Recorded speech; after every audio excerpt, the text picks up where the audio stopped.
महाशिवरात्रि। प्रेम, विवाह और बलिदान की अमर कथा सती को एक संदेश मिला।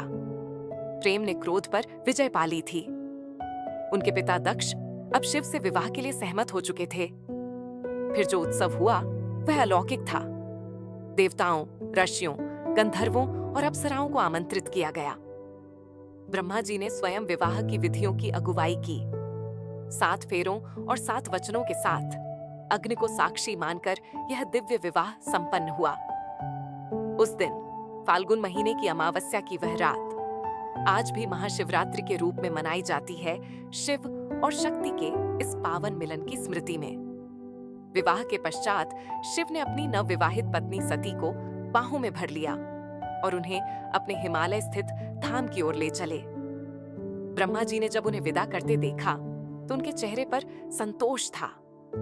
उद्देश्य पूर्ण हुआ था। शक्ति का पृथ्वी पर आगमन, शिव की समाधि से जागृति और इस दिव्य मिलन के द्वारा सृष्टि के संतुलन की स्थापना। किंतु क्या ब्रह्मा जानते थे कि नियति ने कुछ और ही लिख रखा था? दूर खड़ा दक्ष, जिसे सती के चुनाव से चिढ़ थी, कड़े चेहरे के साथ इस दृश्य को देख रहा था। यह स्पष्ट नहीं था कि उसके चेहरे पर जो कालिमा थी वह उसके मन के अंधकार की थी या शिव के लिए उसकी घृणा की।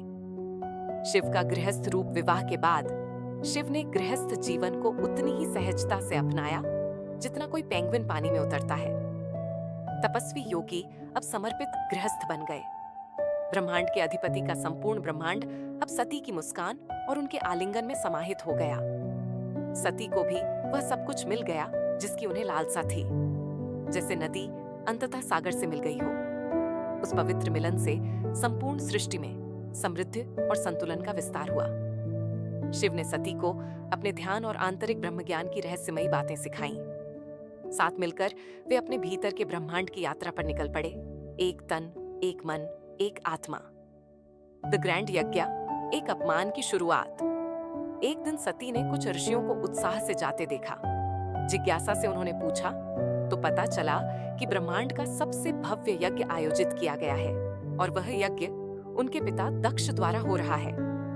किंतु आश्चर्य की बात यह थी कि उस यज्ञ में सभी आमंत्रित थे, देवता, असुर, गंधर्व, ऋषि, राजा और प्रजा, बस शिव और सती को छोड़कर। सती ने वहां जाने का निश्चय किया। उन्होंने सोचा, परिवार में निमंत्रण की क्या आवश्यकता? किंतु शिव को दक्ष की प्रवृत्ति झांक थी। उन्होंने सती को समझाने का प्रयास किया कि अपमान हो सकता है। फिर भी सती का मन दृढ़ था। शिव ने अपने गणों को उनके साथ भेजा और अनुरोध किया कि किसी भी अपमान के सामने सती संयम रखें। सती का बलिदान। जब सती महल पहुंची तो उन्होंने देखा कि सब आमंत्रित थे, सबके सब, पर शिव को छोड़ दिया गया था। वे अपने मन की पीड़ा को दबाकर आगे बढ़ी, पर तभी उनकी दृष्टि महल के द्वार पर पड़ी, जहां एक विकृत भद्दी मूर्ति शिव की बनी थी, जैसे द्वारपाल हो। हर आगंतुक उस मूर्ति को देखकर हंस रहा था। सती का हृदय क्रोध से भर उठा। वे सभा में घुसी और अपने पिता से उस मूर्ति को हटाने को कहा। दक्ष ने व्यंग्यपूर्वक उत्तर दिया, वह तो शिव का असली रूप है। वह कोई महान योगी नहीं, एक विक्षिप्त साधु है जो श्मशानों में भूतों के संग रहता है। सती की आत्मा चूर हो गई। अपने पिता के इस घोर अपमान और अपने प्रियतम के प्रति अपशब्द सुनकर उन्होंने घोषणा की, जिस शरीर को तूने जन्म दिया, मैं उससे अब कोई संबंध नहीं रखना चाहती। वह ध्यान में बैठी, अपनी आंतरिक शक्ति को जागृत किया और योग की अग्नि में अपने शरीर का त्याग कर दिया। अग्निशिखा में देवी शक्ति का लौकिक शरीर विलीन हो गया और संपूर्ण ब्रह्मांड स्तब्ध रह गया। सभा में सन्नाटा छा गया। एक ऐसा पाप हो गया था जिसकी क्षमा 1,00,000 जन्मों में भी संभव न थी। दक्ष की आंखों में पछतावा उतर आया। वह कांपती आवाज में बस 2 शब्द बोल सका, मैंने क्या कर दिया? क्रोध और विनाश की आंधी शिव को जब यह समाचार मिला तो उन्होंने क्रोध से त्रिलोक को हिला दिया। सती की मृत्यु ने उन्हें विदीर्ण कर दिया। उन्होंने वीरभद्र और अपने गणों को यज्ञस्थल भेजा। जो कुछ भी पवित्र था वह अब प्रलय में बदलने वाला था। शिव का क्रोध एक सुंदर झूला, जिसे भगवान शिव ने अपनी प्रिय पत्नी सती के लिए प्रेम पूर्वक बनाया था। वह चंदन की सबसे सुगंधित लकड़ी से बना था। दुर्लभ फूलों, शंखों और रत्नों से सजा हुआ। नंदी, क्या तुम्हें लगता है उसे ये पसंद आएगा? शिव ने पूछा। उसे ये बहुत पसंद आएगा प्रभु, नंदी ने मुस्कुराते हुए उत्तर दिया। तभी शिवगण लौट आए। उनके चेहरे गंभीर थे, कदम धीमे और अनिश्चित, और आंखें झुकी हुईं। शिव ने उन्हें प्रश्नवाचक दृष्टि से देखा और पूछा, तुम इतनी जल्दी लौट क्यों आए? क्या तुम्हें यज्ञ में भाग लेने की अनुमति नहीं मिली? चारों ओर सन्नाटा छा गया। कोई कुछ बोलने का साहस नहीं कर पाया। शिव ने फिर पूछा। इस बार स्वर अधिक गंभीर था। उत्तर क्यों नहीं दे रहे? ये चुप्पी क्यों? उनकी आंखें सती को खोजने लगी। और सती कहाँ है? क्या वह अपने पिता के महल में ही रह गई है? अब भी कोई उत्तर नहीं मिला। शिवगण कांपने लगे। भय उनके चेहरों पर स्पष्ट था।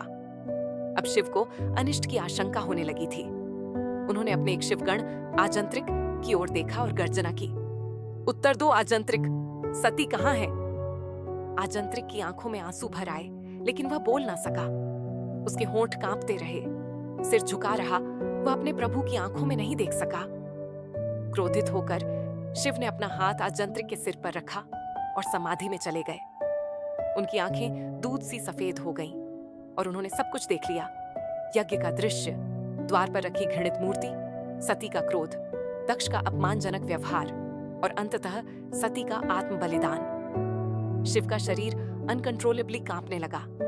चेहरा रक्तवर्ण हो गया और उनकी आंखों में नर्क जैसी अग्नि जल उठी।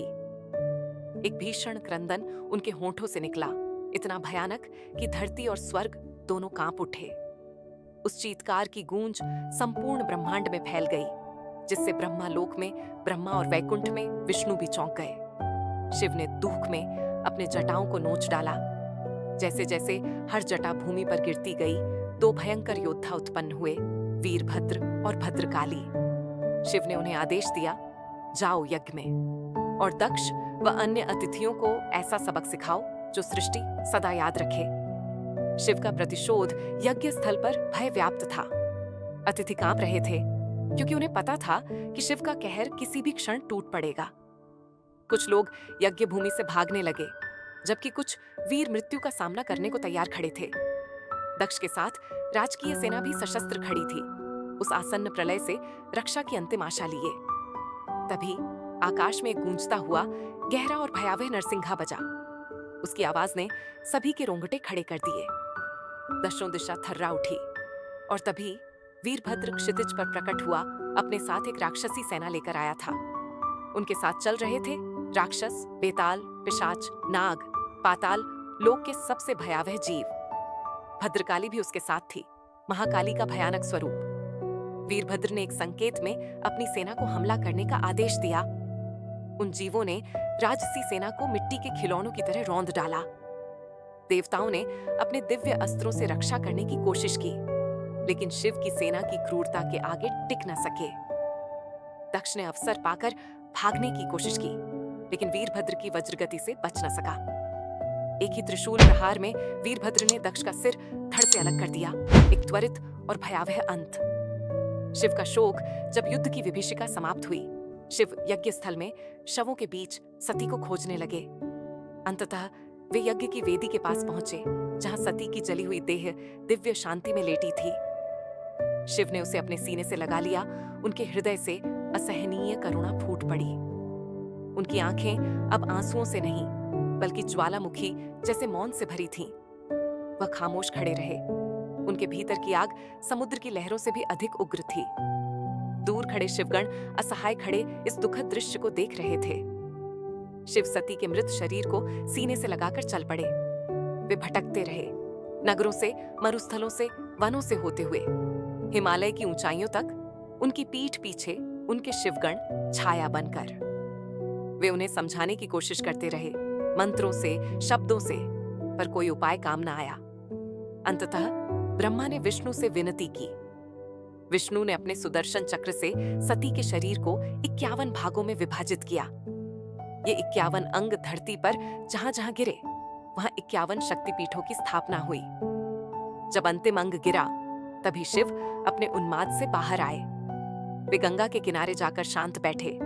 पवित्र जल की शीतलता में उन्हें थोड़ी शांति मिली। उस क्षण उन्होंने सब कुछ देखा, यज्ञ की विनाश लीला, अपना क्रोध, और यह भी कि वे और सती मानव रूप में अपने कर्तव्यों को भूलकर अहंकार और क्रोध में बह गए थे। अब शिव ने इच्छा की वे फिर से अपने दिव्य स्वरूप में लौटें और शक्ति के साथ एक हो जाए। और इस प्रकार कैलाश पर्वत पर वे गहन तपस्या में लीन हो गए, जब तक कि उनकी आत्मा फिर से शक्ति में विलीन न हो गई।